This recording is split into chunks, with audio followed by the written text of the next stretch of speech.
Kevin, after we Yeah. talked about it from last time about networking, we basically come to the conclusion that, okay, for a networking session, we are there to connect, to learn, and hopefully we can find a conversation partner that is going to have a meaningful conversation in the networking session. And ideally, if the other person also has the will, then we can keep the conversation after the networking session. So it got me thinking in the meantime, then what is considered a successful networking session? So if we are there to learn and connect and have meaningful conversation, is that all that is part of the successful networking session? Or do we have to consider other parts or other aspects to call it a successful session? Yeah, well, I think those are important parts.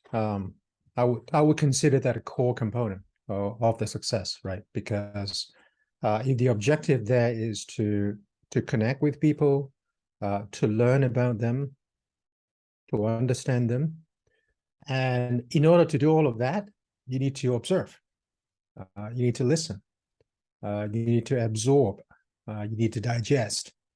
There's a lot of things that happen that it is invisible to you.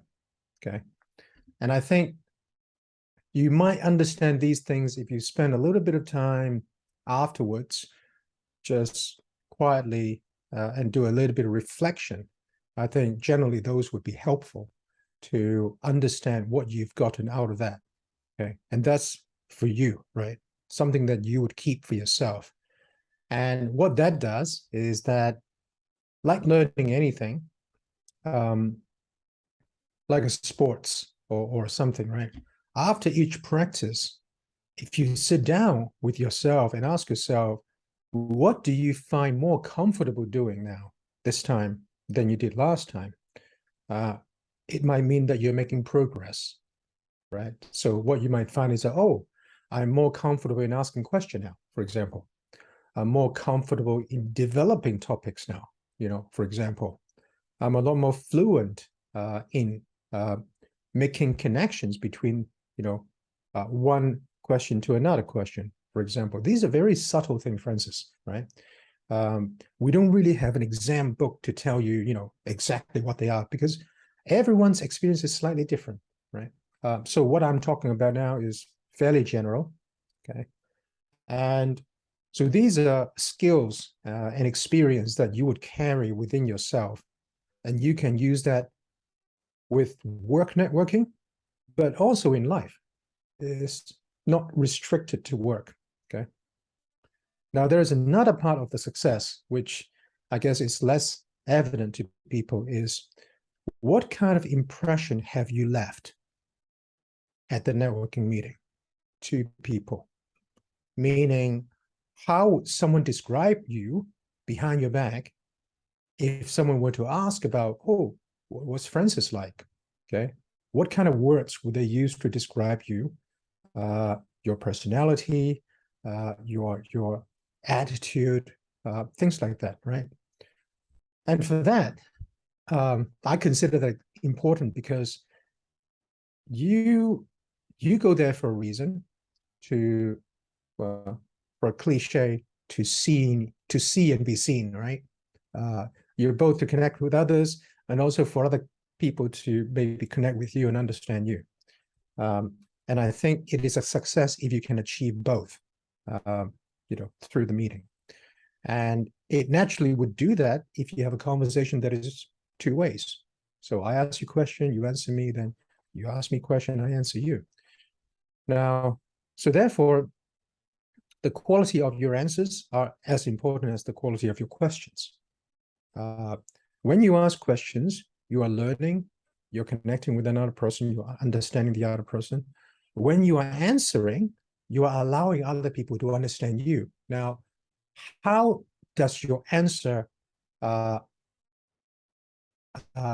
enable that person to understand you easily, without ambiguity?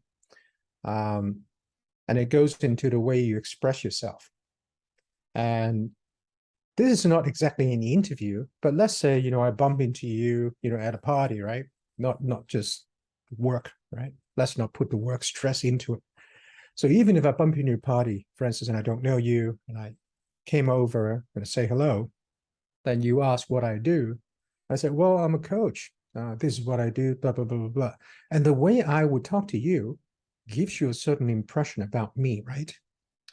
And after we met, if someone were to ask about, hey, Francis, who were you just talking to, that guy? Who was he? And then you would use your impression of me to describe me to this person.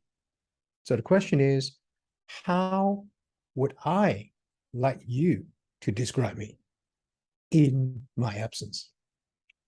And then to reverse engineer, what do I have to say to you in order for you to have that impression?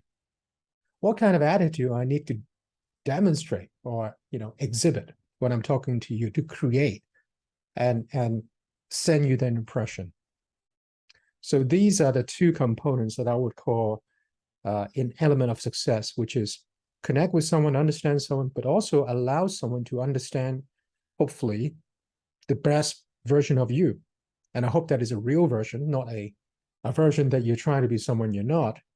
But if you are trying to be at your best at all times, regardless of who you're talking to, then you don't have to worry about you're pretending to be someone else. Oh, because I've got to go to networking session, I've got to really behave now.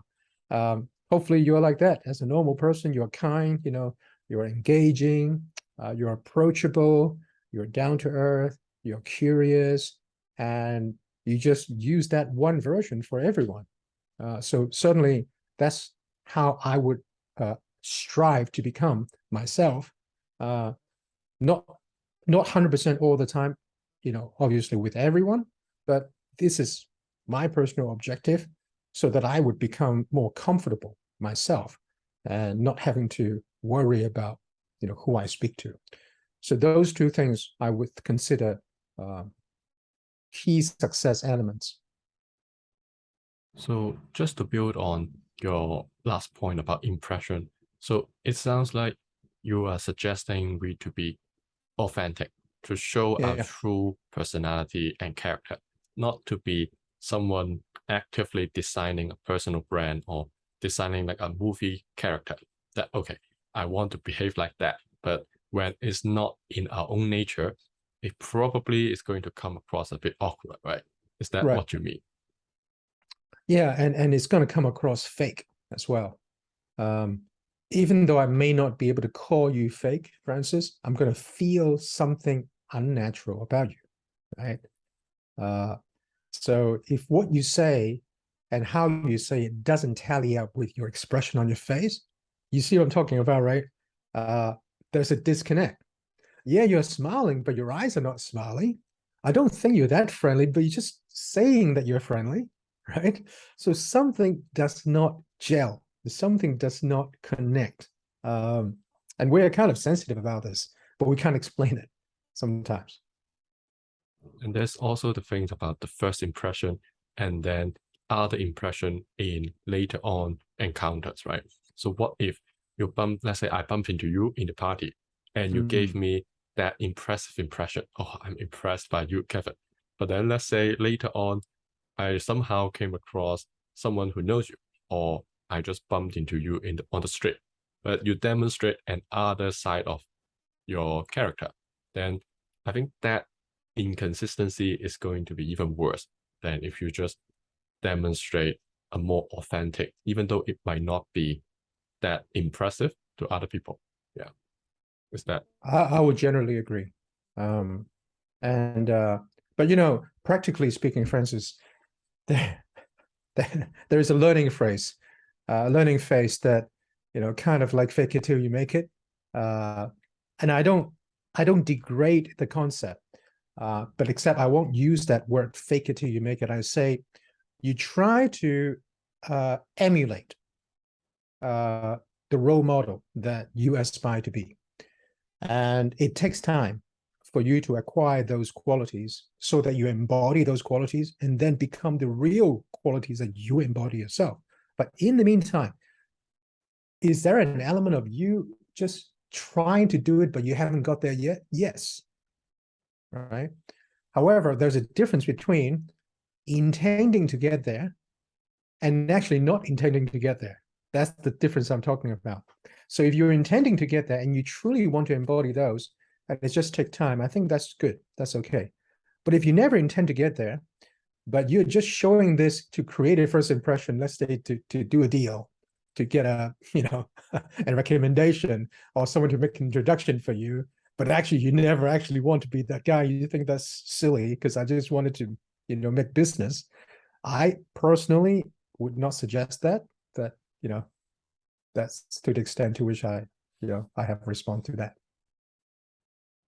So then after we talked about introspection and what we try to lift the impression, is there other things that consider success even afterward? So let's say after the networking meeting, let's say, what should we do to follow up with people we met?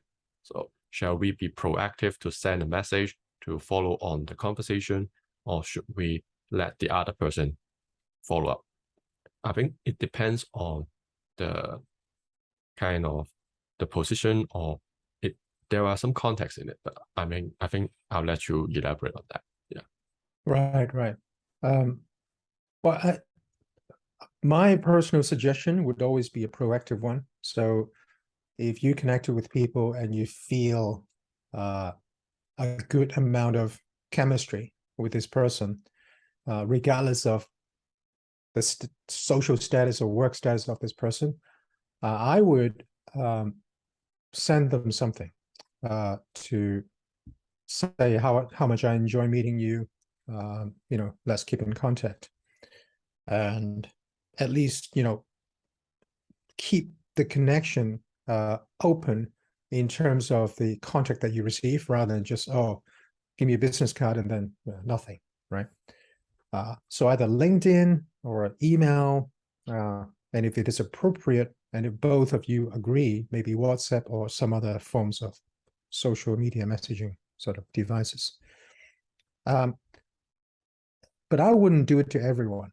I think I would do it to people whom I feel that we have a mutual desire to stay in contact.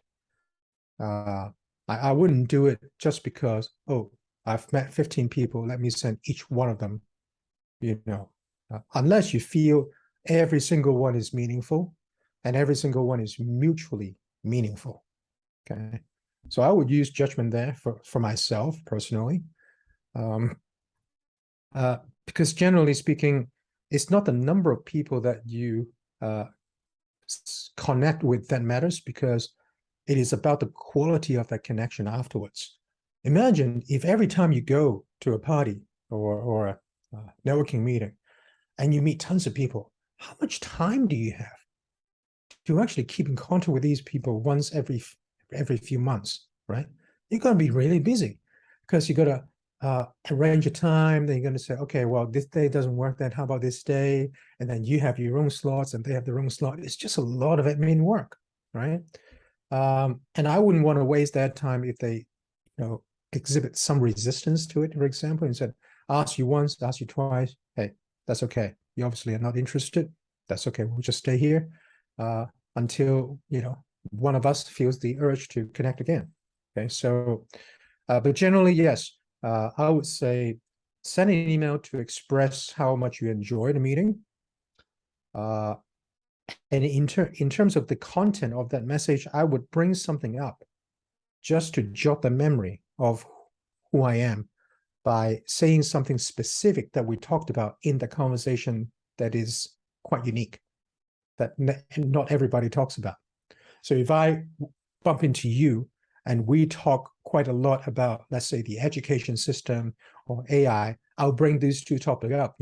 I really enjoyed the conversation we had about AI and education on that night. Thank you so much for your insight. And then you would immediately remember, oh, yes, Kevin. Yes, that guy. Yes. So because, if you got many people coming into you, and you may not respond to every single one, right? You will respond to those that to you would be meaningful, but sometimes your memory fails you. Okay. If you're a senior person, you got 20 people coming to you and say, hey, Francis, remember me. I say, no, who are you again? So So that is just a tactic that I would use to make sure that person remember specifically who I was. And then maybe, once every 3 months, I'll send a little greeting. And if I actually was around the area, I'll say, hey, do you have time for a short catch up for half an hour at a Starbucks right underneath where you work, on a day of your choice? Something like that, just to make it convenient for the other person, without any agenda, but meaningfully engage for the things that you're connected for. For example, about his profession, about his work, ask something about it. It's not just purely socializing over nothing. I think that would be a waste of time. So yeah, that would be my suggestion. If we follow your advice on how to follow up afterward, and there's a lot, right? If the other person also has the intention or the will to keep the connection, then over time, as you go to more networking events and you build up these connections, there's a lot of follow-up and conversation to have. And I think we can't connect with every single one because you still have your own work to do and your other friendship, other side. So there's a lot. So I think that's good advice on how to follow up selectively, but not basically abusively, right? Yeah. So is there a lot of people fell into the trap of more the better. I think I talked about in the other clip that we did, which is some people would tell you, don't come out of there without 50 cards in your hands or something like that, right? And this is back in the old days when business card is a thing, but nowadays it's not really a thing anymore. At least not in most cases. Some people still do carry them. I think in the banking sort of sector is still pretty much the thing, but there are many other places that that's no longer a thing, and it is getting faded out because of efficiency. I've got to punch in the number, I've got to punch in the email. No, you just scan a QR code, or I'll give you a LinkedIn, and you just boom, instant access, right? So the world has changed. We need to adapt to it. We need to get updated with ourselves, but some principles don't change. The quality of engagement should not change. It's just the medium of engagement that has changed.